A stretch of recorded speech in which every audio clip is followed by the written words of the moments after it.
The content discussed in this video includes sexual harassment, sexual violence, and rape. These topics are sensitive and can evoke strong emotional responses. Please view with care and self-compassion. Topics for this video include characteristics of environments that are inclusive and supportive of all genders and sexes, characteristics of environments that are permissive of harassment on the basis of sex and gender, examples and non-examples of safe and inclusive environments, advocating for safer environments in your community college setting, identifying and responding to red flags in your environment, and upstander and bystander actions. An educational setting that actively seeks to prevent sexual harassment is one that values diverse contributions and works to be inclusive for all people and identities. Inclusive learning environments are designed to reflect the values and interests and histories of all its members in the curriculum and in the ways of being and learning. These environments are actively working to engage people from all backgrounds, races, ethnicities, and genders. This includes proactively noticing and addressing patterns of disengagement in partnership with those who are marginalized. These environments are intentionally thinking and talking about inclusion and engaging in ongoing reflection to ensure that the practices and outcomes of the school are aligned with its values. And they are supportive to all individuals and groups in the ways that center their perspectives and needs and help them achieve their goals. A truly inclusive learning environment relies upon the collective action of all its members and understands that each person's actions have the power to influence the overall culture. In an inclusive learning environment, each person is responsible for recognizing the systems of power that might be in play and disrupting those that maintain unjust and inequitable participation. This includes noticing gender and sex-based patterns in the classroom, such as who participates in classroom discussions and who does not, whose ideas are valued and whose are dismissed. How is gender-based language used to invite or disclude? How do people present their thinking to the group, and how does this vary by gender? How are these patterns impacted by intersectional identities such as race and gender? It also includes noticing how patterns like these extend beyond the classroom and into social settings, such as who is included and excluded from social gatherings, who directs the social gatherings and who's at the center of attention, who initiates romantic or sexual encounters and how are these initiated, what kinds of non-consent are considered acceptable, when it is hard to deny consent, or when a person's non-consent meet with any kind of attack. How are substances used in social settings? Are substances used in ways that enhance or take away a person's power or agency? It can be easy to take some of these patterns for granted and say, that's just how things are, or it's not that big of a deal. But these patterns permit sexual harassment and sexual assault by systematically ensuring that the power is not shared amongst everyone in the room. How do you know if your environment is inclusive?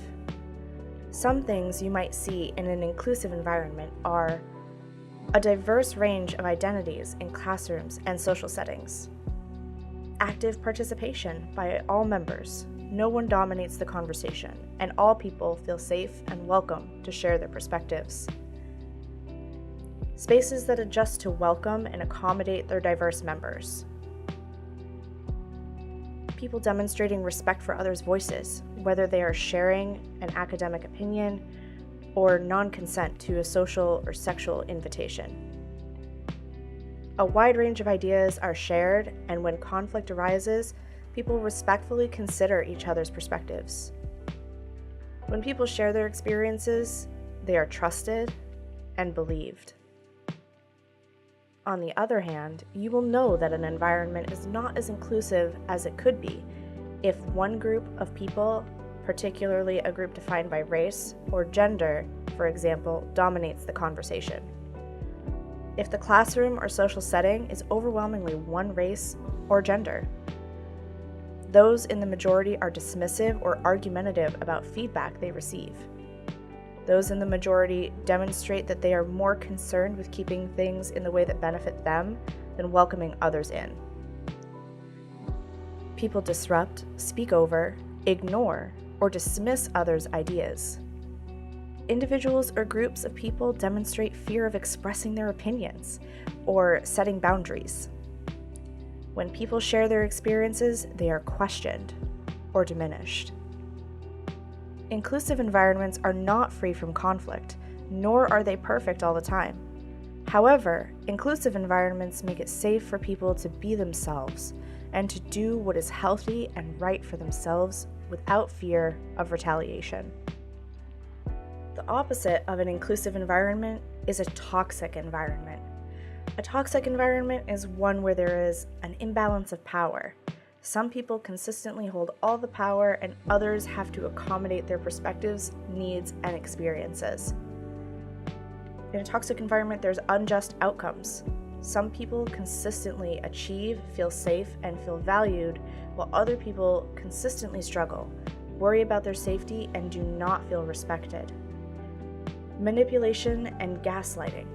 People are blamed for the challenges they face, and power is used to maintain power rather than to extend it. And isolation. Instead of feeling a sense of belonging and community, people feel disconnected and alienated. The intersection of a toxic environment and sexual harassment is often referred to as rape culture.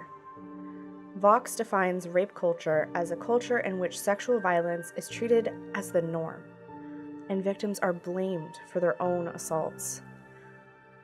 It is not just about sexual violence itself, but about the cultural norms and institutions that protect rapists and promote impunity, shame victims, and demand that women make unreasonable sacrifices to avoid sexual assault.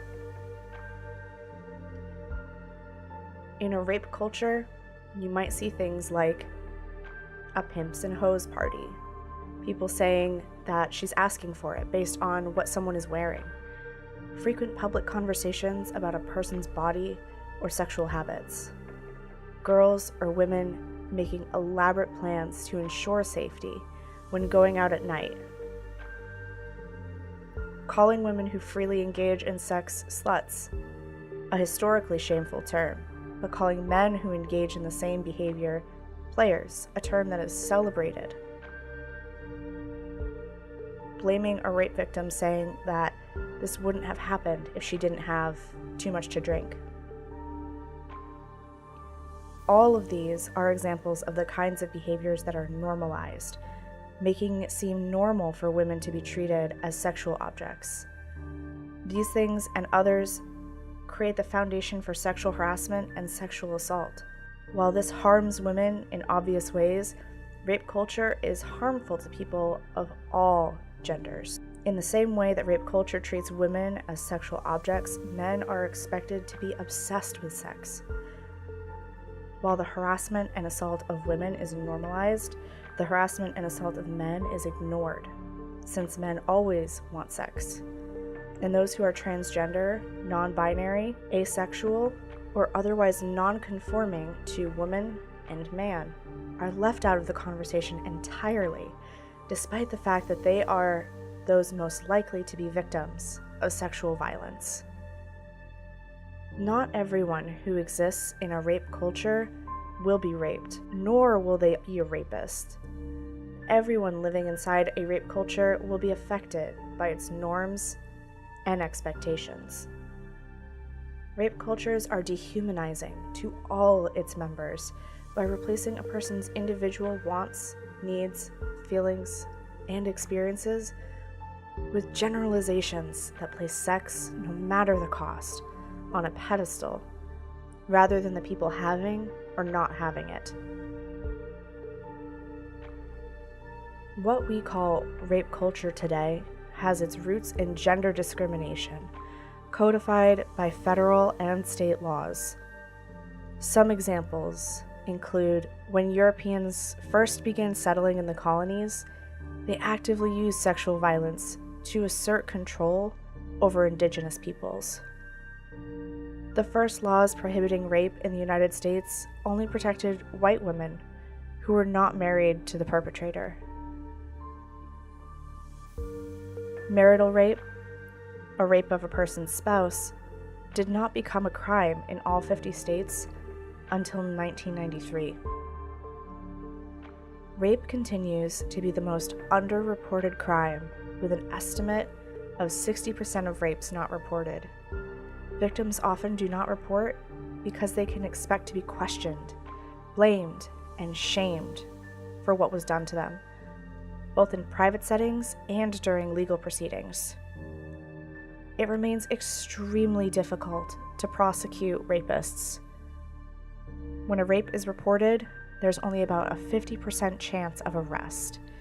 Factoring in how many rapes go unreported, only about 6% of rapists serve time in jail. The attitudes and beliefs about sex and sexual violence reflected in these laws are also evident in popular culture, where we frequently see romanticized versions of sexual harassment and even sexual assault. Songs like Robin Thicke's Blurred Lines and the normalization or glorification of rape and sexual violence in shows like Game of Thrones and movies like 50 Shades of Grey pass down this culture so frequently and effectively that it becomes all too easy to accept these patterns in our lives as normal and all too difficult to stand up against them. One of the most profound things that anyone can do to prevent sexual harassment is to actively contribute to creating a community that is hostile to all harassment. According to the National Sexual Violence Resource Center, sexual violence prevention means addressing the root causes of sexual violence, like broad cultural factors such as beliefs about gender equality and multiple forms of oppression such as racism, transphobia, and ableism, and social systems that reinforce power over others. Community-level prevention requires a constellation of actions, including formal policies and rules, and formal expectations and norms. Some examples of more formal actions that can be taken at the community level to prevent sexual violence are: examine the policies and rules in place, the outcomes they support. What are an organization's policies in regards to gender equality, harassment, and assault? How do these policies work to prevent or permit sexual violence? How are members of a community educated about these issues? Is meaningful learning about these policies a priority? How is it supported and facilitated? What kinds of resources is an organization investing in for preventing sexual violence and supporting those who have been impacted by it? How do these resources compare to the organization's other investments? Addressing any inconsistencies, gaps, or problems within these areas can create structural changes that make shifts to an individual behavior possible. Informal actions might include making community agreements within classrooms and other organized spaces, such as clubs, using inclusive language, recognizing and raising awareness about sexist ideas like victim blaming, interrupting those who use exclusionary, harassing, or hateful language, calling out patterns that contribute to gender inequality, and refusing to participate in events that are exclusionary or hostile towards any person or group. Steps like these can make daily progress towards addressing the root causes of sexual violence and healing the cultural elements that allow for sexual violence to exist. In addition to the steps all can take to advocate for their communities, individuals who witness acts of sexual harassment or sexual abuse, or the events leading up to it, have the opportunity to intervene as a bystander. Bystanders are those who are present when an incident takes place. Bystanders can also play an important role in communicating to all those who are present that a behavior is okay or not okay. When a bystander acts to interrupt sexual harassment, it draws more attention to the behavior and empowers its victim. When a bystander ignores a behavior, it sends the message that the behavior is okay or not that big a deal, and it makes it more likely that the behavior will continue or progress.